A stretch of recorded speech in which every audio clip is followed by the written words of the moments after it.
1, 2, 1, 2, 3, 4.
Hello everybody, that was Iron Man, of course, by Black Sabbath, as you'll find it in the Rockschool Hot Rock Grade 4 book. If you're studying for your Grade 4 Rockschool exam, I would thoroughly recommend playing Iron Man. It's great fun to play, relatively straightforward to play, and also quite straightforward to get in sync with the backing track, and just great fun, so I would really recommend this one. It's comprised really of 5 phrases that just keep coming back and repeating and alternating. So there are 5 phrases we need to look at here quite quickly. The first one, of course, is you've probably already noticed.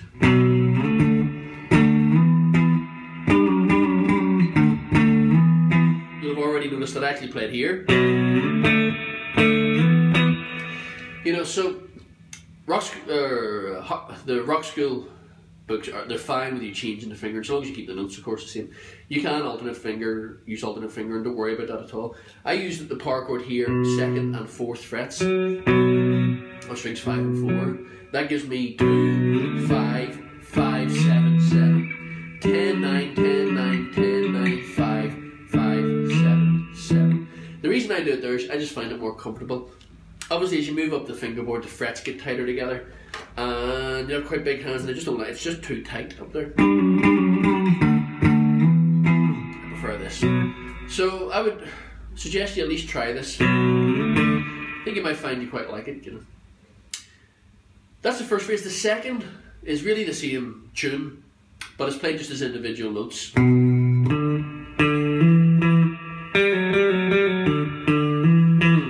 So what I do there, this is something you might want to look at. I do it in 5th position with finger 3 on fret 7, 1 on 5, hammer on fret 7. Then this next little run of notes,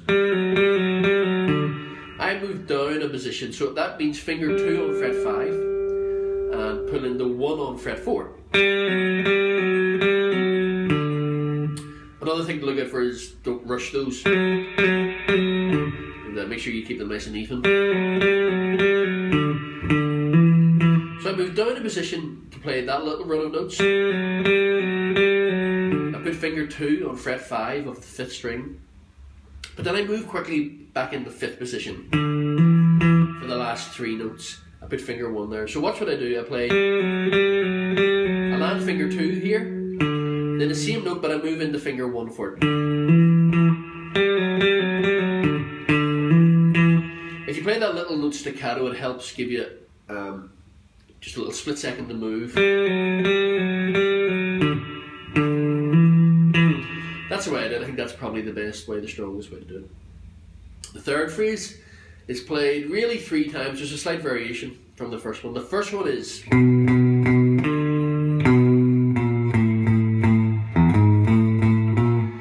the next 2 times it happens it's difference really, just that one B note is missing. Again, it's in 5th position for me, so finger 3 on fret 7, 1 on the 5th fret of the 5th string. Now, you'll see, if you're following the book here, you'll see that you have 5th string, 5th fret, then that same note is in brackets with a bend on it, so you don't re-pluck that next note. You simply let it ring for its value, for its quaver value first time around. Then on its second quaver value, that's when you begin to bend. So it's really a delayed bend. Don't bend the note instantly, just wait. Back to the 7th fret, and then 6, 5, 5, 5, and I use fingers 3, 2, 1, 1. Then I go back to 4th position, and it's open. Then finger 1 on fret 4, 2 on 5, 3 on 6. Then I bring the 3 back up again at that point to get me back into 5th position. There's an awful lot going on there, but I promise you it is the easiest way to play it, and it keeps all the notes on your stronger fingers.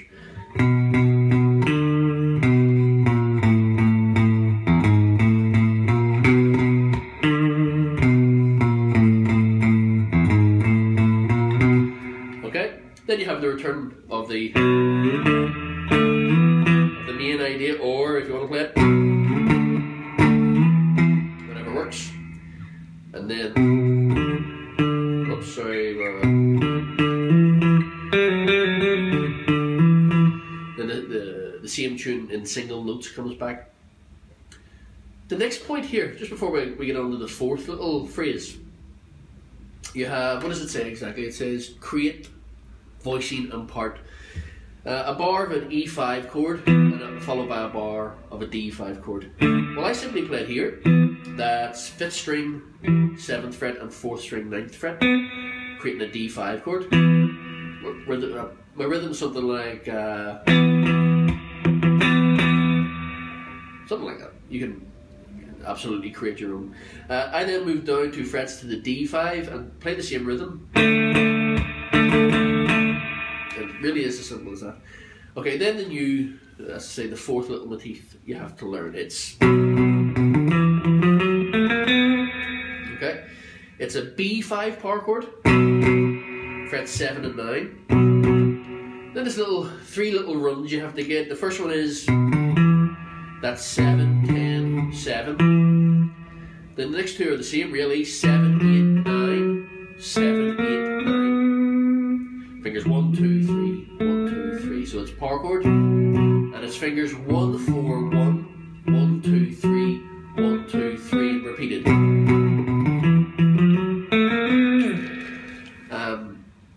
So that again is relatively straightforward. Some people might think, because you've moved into semi-quavers at that point for the first time, I think, well, apart from the E's, yeah, that you'll need the alternate pick. You don't.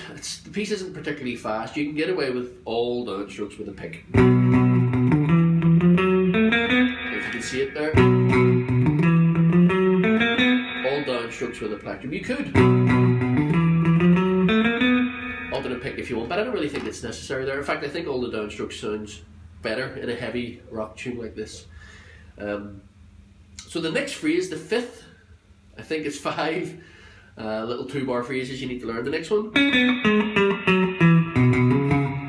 moves into double time, which is really quite straightforward. I haven't encountered anyone who has any problems with that. Because it's exactly double time, it's simply a question of your semi-quavers now becoming quavers. You know, you wouldn't even really notice it.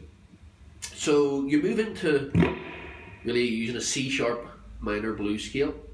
That's in 9th position. And you play, what's that? There's going to be 11, 9, 11, 10, 9, 7, 7, hammer on 9. So that's all in the book for you, but the fingers I use for it is 3, 1, 3, 2, 1. Then I bring 1 back, and again I bring it down a string. So I suppose finger 1 is quite busy there, but it's really, I think, the best way to do it.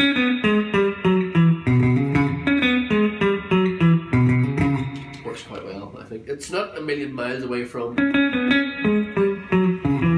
probably I've spotted that already. Then you have the solo, 16 bars long, so quite a long solo. That's really the challenge here in this piece, is that solo, 16 bars long.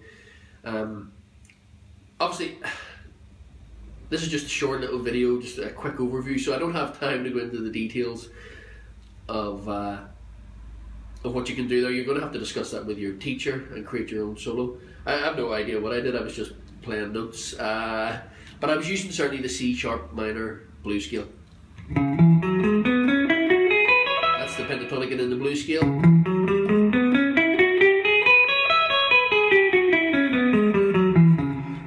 So as I say, you can discuss that with your teacher, or you'll find it all over the internet. But I use C sharp minor blues scale.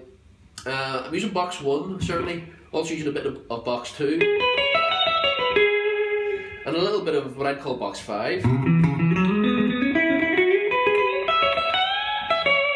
Something like that, you know, giving me from fret 7 up to fret 14 that I'm using for that solo. So that's something that I just don't have time really to go into for this little video. But what I would definitely say about it is, it's 16 bars long, so it's quite long. I would very much think of it in four bar units. Kind of try to feel those four bar units when you're improvising, because the return of this phrase, you know, happens quite instantly, and there's no real way of predicting it coming. You have to be really counting. So I would very much think of it in four bar phrases and be ready for the return of that.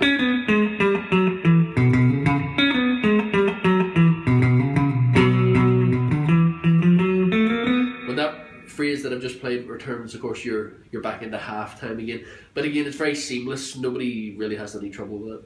It's the phrase you've already played. Play it 4 times, and on the sort of 5th time it would be just the B5 power chord. So that's really it for Iron Man. As I say, I would really recommend that tune because it's relatively straightforward if you're doing your grade 4 exam. It's the first one I would certainly point people towards, you know. So that was just a short little lesson. As I say, it wasn't supposed to be a thorough going over of every individual note. You need to spend plenty of hours doing that on your own practicing and with your teacher. But hopefully there was a few little pointers there that will help. If you're interested in lessons with me, I'm here at 473 Lisburn Road. It's directly opposite the police station and the fire station. And this guitar, this is the Sterling sub-series. This is the AX3, which I'm selling for £269, and that's a lot of guitar for that money. It's a fabulous guitar. I have a whole range of them in stock. You can come check them out. I hope to see you soon. Bye.